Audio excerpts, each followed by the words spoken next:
আসসালামু আলাইকুম, this is me শাজদিন Akter. আজকে আমি মাত্র কয়েকটা উপকরণ দিয়ে আপনাদের সহজেই গ্যাসের চুলায় নান রুটি তৈরি করে দেখাবো।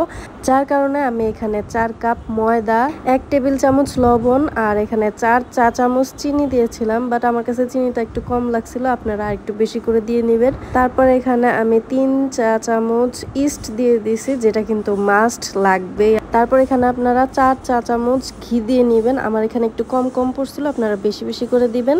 দেন এখানে রান্নার তেল দিয়ে দিয়েছি 1 টেবিল চামচ পরিমাণ। তারপর এই শুকনো উপকরণগুলো ভালোভাবে মিক্স করে এখানে কুসুম কুসুম গরম দুধ দিয়ে দিব, যেটা হচ্ছে একটু একটু করে দিতে হবে, একবারে দিতে যাবেন না, তাহলে জিনিসটা নষ্ট হয়ে যাবে। তো এখানে আমি এরকম একটা ডো তৈরি করে নিছি। এখন হচ্ছে এটাকে ভালোভাবে মিক্স করে নিতে হবে আসলে। তারপর এটাকে আমি একটা পাত্রে এভাবে রেখে উপর দিয়ে একটু অয়েল ব্রাশ করে দিয়ে দেন এখানে ঢাকনা দিয়ে আমি রেখে দেব 4-5 ঘন্টার জন্য। আর এটাকে অবশ্যই গরম কোনো জায়গায় রাখতে হবে, সেই জন্য আমি রান্নাঘরে রাখছি। দেন এটা 4-5 ঘন্টা পর এরকম ফুলে গেছে। তো তারপর এটার ভিতর থেকে বাতাসগুলো বের করে দিতে হবে, মানে এটাকে আবার কিছুক্ষণ ভালোভাবে মিক্স করে এরকম পিস পিস করে নেব, যাতে আমার বেলতে সুবিধা হয়। দেন এটা বেলে আমি এখন তাওয়ায় দিয়ে দিব। 30 সেকেন্ড পর পর এটাকে উল্টে দেওয়ার পর দেখবেন হালকা করে ফোলা শুরু করেছে। আর অবশ্যই কিন্তু মিডিয়াম আঁচ দিয়ে রাখতে হবে, একদম ফুল আঁচ দিলে কিন্তু এটা পুড়ে যাবে।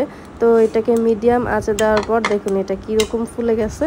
এখন আমি চলে আসছি বিফ দিয়ে একটা আইটেম করার জন্য। এটা হচ্ছে বিফ সিজলিং। সেক্ষেত্রে বিফগুলোকে ছোট ছোট পিস করে মেরিনেশনে রেখে দিয়েছিলাম অনেক ঘন্টার জন্য। তো এই বিফ মেরিনেটটা আমি কিভাবে করেছি সেটা আমি নেক্সট ব্লগে দেখিয়ে দিব ইনশাল্লাহ।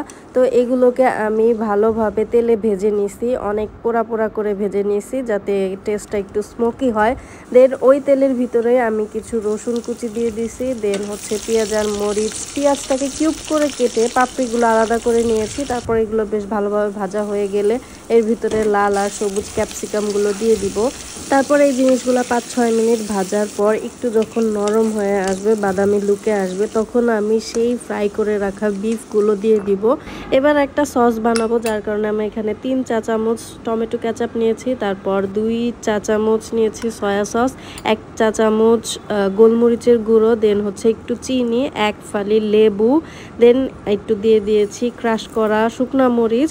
এখন এই সবগুলো উপকরণ ভালোভাবে মিক্স করে সেই ভাজা বিফের ভিতরে আমি এটা দিয়ে দিব। তো এখন এই সবগুলো উপকরণ ভালোভাবে নেড়ে চেড়ে রান্না প্রায় হয়ে গেছে অলমোস্ট। এখন আমি একটা শুকনো তাওয়ার উপরে কিছু পেঁয়াজ কুচি এভাবে ছড়িয়ে এর উপরে সেই বিফটা দিয়ে দিচ্ছি, যাতে লেগে না ধরে। তারপর এভাবে ঢাকনা দিয়ে কিছুক্ষণ রেখে চুলার আঁচ বন্ধ করে অবশ্যই রেখে তারপর এটাকে সার্ভ করে দিব।